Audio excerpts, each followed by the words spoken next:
Live from the Matthews Brothers Studios. Welcome back to the Howie Carr Show.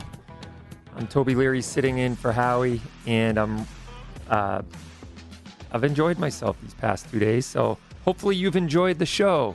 844-500-4242 is the number.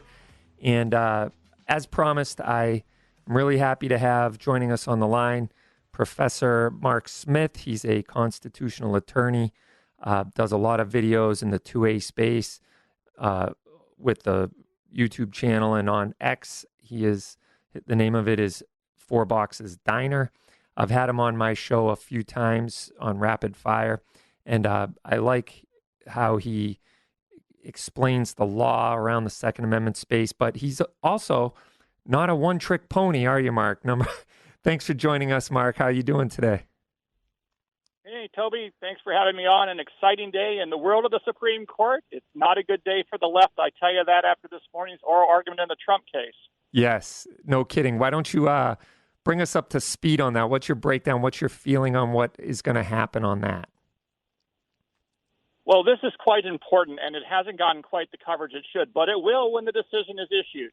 So one of the critical pieces of leverage that Jack Smith, the special prosecutor, and the Biden Department of Justice have been deploying against both President Trump in the D.C. obstruction case, where he's been indicted, and against a whole host of January 6th protesters, in fact, over 300 of them, is they have brought in, this is the Biden Department of Justice has tried to deploy a financial fraud statute to claim that delaying the count of the electoral votes in Washington, in Congress on January 6th, constituted a corrupt obstruction of justice, which as a consequence, if you're convicted of the statute, Toby, guess what? You get to go to prison for a mere 20 years. That's all.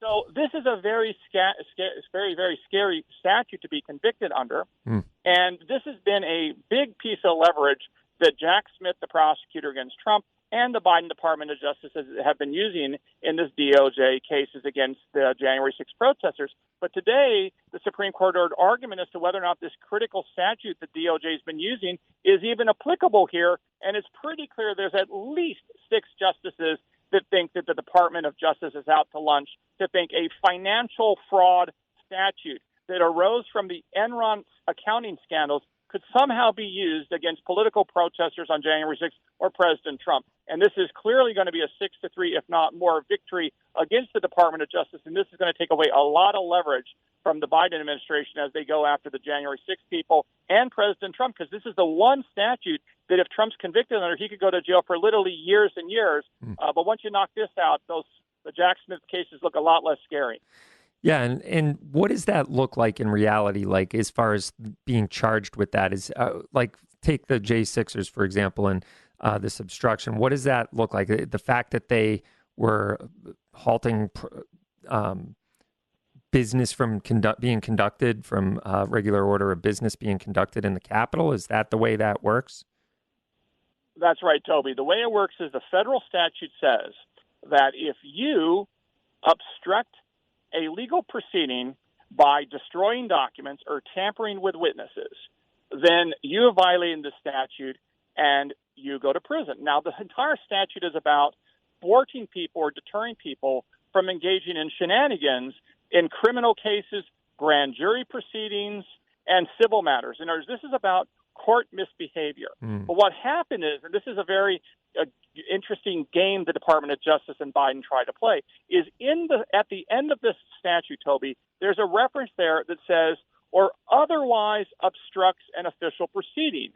So what DOJ says, well, this very vague language, this is obstructs an official proceeding. The January 6th protesters delayed the count of the electoral votes on January 6th. That constitutes, in our view, an obstruction of an official proceeding, and now they get to go to jail for 20 years. But as Justice Roberts pointed out today, that's not how you read the statute, because you don't just grab four words at the end of the statute and say, yeah, that applies to anything. It points out that he's like, isn't this really about, misbehavior in the context of a court case? What does this have to do with delaying a vote in Congress? And then the other judges weighed in. The Supreme Court justices also weighed in, Toby, and kind of indicated, says, look, isn't it quite interesting that, all sorts of people have, been dragged out of the legislative chambers protesting this or that? And can you put all these people in prison for 20 years? I mean, just think about it for a second. All those people that were protesting and screaming and getting dragged out of the chambers when, for example, Brett Kavanaugh was confirmed to the U.S. Supreme Court, are you going to put them in prison? In fact, one hypothetical that came up, Toby, I thought this was quite interesting, is that somebody even raised the question of, could a lobbyist who's trying to prevent a statute from getting enacted, could he potentially be viewed as obstructing an official proceeding? Even if he's doing it legally under the First Amendment, he could still, in theory, be charged. So really, the Supreme Court is clearly looking at the Department of Justice now. You can read the tea leaves, and they're going to shut all this down, which is really quite something, because if you take away the statute from the prosecutors in the January 6 cases and against President Trump, you really have made the DOJ cases dwindle to not very much.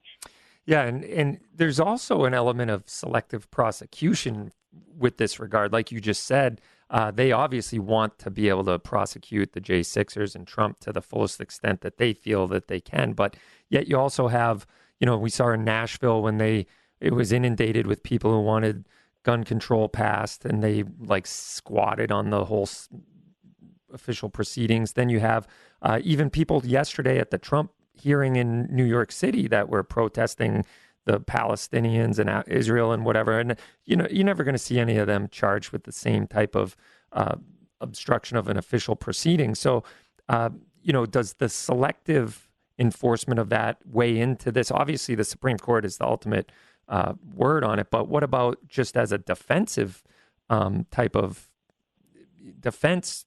Could the defense use the selective prosecution of this as part of their legal defense? Yes, Toby, I think you raised an excellent point, and I think maybe you need to go back and become a lawyer right now because, in fact, Justice Neil Gorsuch, during the argument, literally asked, and this is funny because you know what he was clearly what he was referring to. He's like, let me ask you this, counsel. Let me ask you this. If someone is in the U.S. Capitol and pulls a fire alarm to delay a vote, do they get to go to prison for 20 years under the statute? Nice. Now, we understand what he's referring to is because about a month or so ago, a Democratic congressman, of course, pulled the fire alarm. Now, as to why he did it, you can have that debate. But, Neil Gorsuch was very sensitive to this, and he flagged it, just like you pointed out. And, of course, while they're going after the Trump supporters on January 6th, they're not going after others. In fact, this is a critical question. I think it was asked by Justice Thomas. Justice Thomas and I think Justice Alito both kind of alluded to this, Toby. They said, hey, can you give us another example where this federal statute has been used in any kind of case other than someone that's misbehaved, destroyed documents, tampered with witness in a civil legal case or a criminal legal case? Can you give us any other circumstance where the Department of Justice has applied this statute with a 20-year prison term to anybody else outside of, again, court cases? And DOJ said, well, no. And they said, well, how are you applying it here? And they said, well, January 6th is really a special case. This has never occurred before. Now, of course, that's hooey because there's been countless examples over the years of people have misbehaved and gotten dragged out of the Senate chamber or the House chamber because they were screaming. It happens, I don't want to say all the time, but it's not unusual to see protesters in the Capitol doing something that gets them arrested or dragged out. And none of these people have been charged under the statute, only the January 6 people and President Trump. But, again, when you overplay your hand, sometimes bad things happen to you. And this is going to be, I think, another terrible blow to the Biden Department of Justice, to their political prosecutions, and to their anti-Trump efforts. It's clearly going to happen, and it's pretty clear this is what's going to go down in June when the Supreme Court issues their ruling on this, and it's really going to make all the prosecutions look sketchy because they really are sketchy. Yeah, I got to tell you, one thing that I wake up and think about as we live under this Biden administration and Department of Justice is, thank God the Republicans did the right thing under the Obama administration and did not confirm Merrick Garland to the Supreme Court, because he would not be an impartial Supreme Court justice, if you ask me. I think it would be a much different court if he were there. Yeah, I think that's right. We have to give great credit to Chuck Grassley, who was the chairman of the Senate Judiciary Committee at the time, and Mitch McConnell, who is the Senate Majority Leader, to come together and say, we're simply not going to confirm or even hold hearings on Merrick Garland to the Supreme Court. We're going to let the people decide what they want in November of 2016. And happily, the people decided Donald Trump. And when people ask me, Toby, we can talk about the Second Amendment too, of course, people say, well, why do you support Donald Trump? And why did he do anything good for the Second Amendment? And I have many answers to that, but I think the most powerful answer is, well, they're all sitting on the Supreme Court. There's Justice Brett Kavanaugh, Justice Amy Coney Barrett, and Justice Neil Gorsuch, all of whom were in the majority in NYSERPA versus Bruin. And you don't have Merrick Garland on the Supreme Court. So if you want to know why Donald Trump is good on the Second Amendment, among other things, you just got to name those three names and refer to the fact that it's not Merrick Garland. So I agree. That made all the difference in American law and American society, 100%.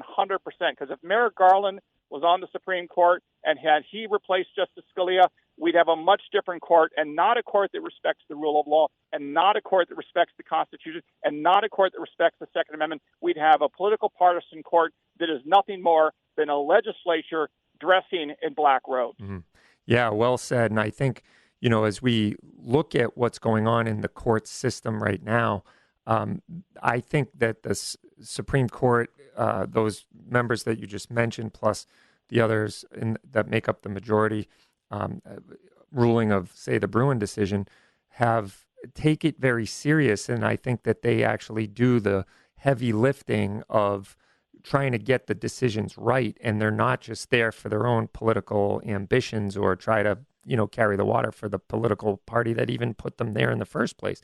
I feel like they really take a really open-eyed approach to ruling on law, whatever it is that I've seen so far. And maybe I'm a little partisan, but I do get that impression that they take their job very serious.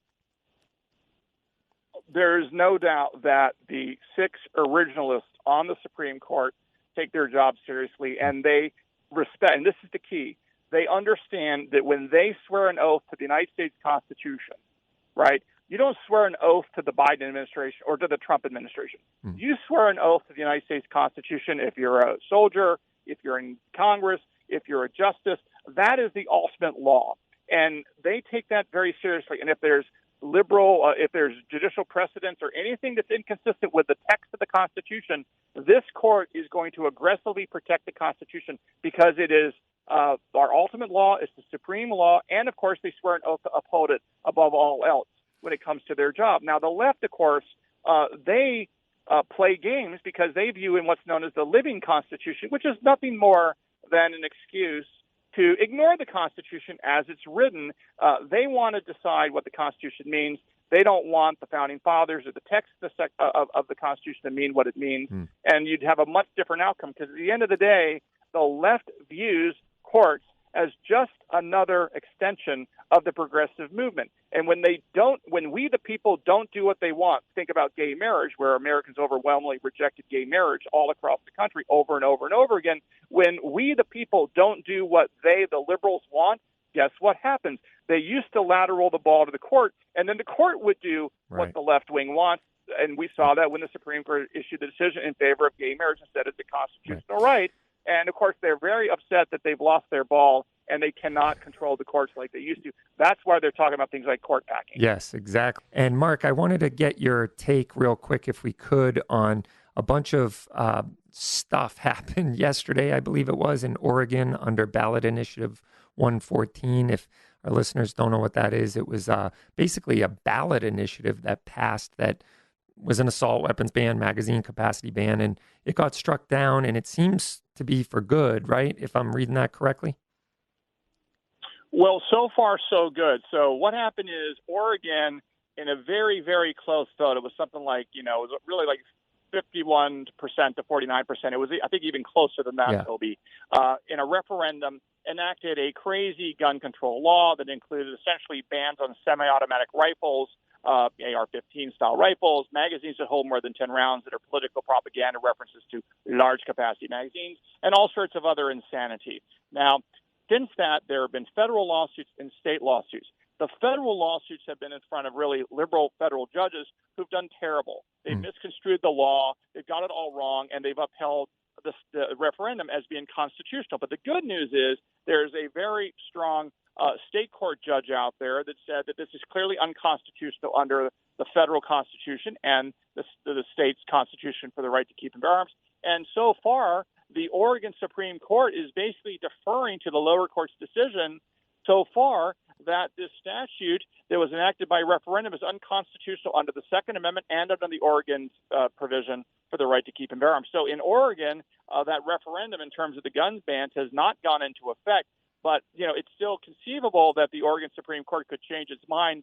It has an opportunity to do so. But so far, it's all the indications it's given are, if it's a commonly owned firearm or a commonly owned magazine, you can't ban it just because somebody doesn't like it. So far, so good in Oregon. And, of course, other states, these blue states, are trying to do more and more gun control law. Because I think what's happened, Toby, is that and we've talked about this before on your excellent show, the anti-gun movement is really consolidating their efforts in those states where they control, the Democrats control the governor's office, they control both houses and the court system. So they're really just spending most of their resources in a handful of deep, deep blue states to try to enact gun control law there. And that's why you're seeing all these cases coming up to the Supreme Court from these deep blue states like California, New Jersey, New York, and so on. And, that's where the effort is. That's where the push is. The good news is in the red states, we are having advancing after advancement of permitless carry. And that's a good thing that the enemy is on the run and they're consolidating their efforts in a handful of terrible anti-gun deep blue states. Yeah, it seems like it has migrated a bit and it spreads like a disease, though. Like we're seeing legislation in Maine now as a knee-jerk response to the Lewiston shooter. And, we see it in Colorado, which used to be a very red state, then went purple, and now I'd say it's a blue state. And unfortunately, they're a very organized, well-funded group. And Mark, why don't you tell everyone how they can follow you and where they can get your books and whatnot and follow up on some of your great content? Sure. Well, I have the Four Boxes Diner YouTube channel that has about 150,000 subscribers. We've been track all the geeky details of the Second Amendment litigation, what's going on in the courts in great detail. People can also follow me on X at Four Boxes Diner. And, that's where they can get a hold of me best. Of course, I have another book coming out very soon. It's going to be announced. That'll be my 8th book. So we keep on working for freedom. All right. This is the Howie Carr Show. Thanks so much. We'll be right back after this. Orders up. Table 2A.